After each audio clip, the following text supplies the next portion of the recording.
Bu da son ayrılıq, son dayanacaq. Qismətin əlindən biz hara qaçaq? Günah kimdə oldu bilmirəm.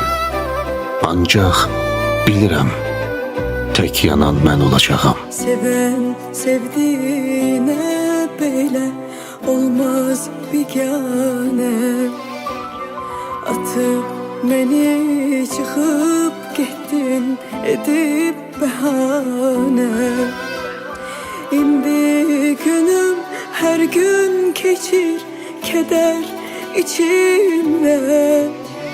Senden sonra bu kalp evim oldu virane.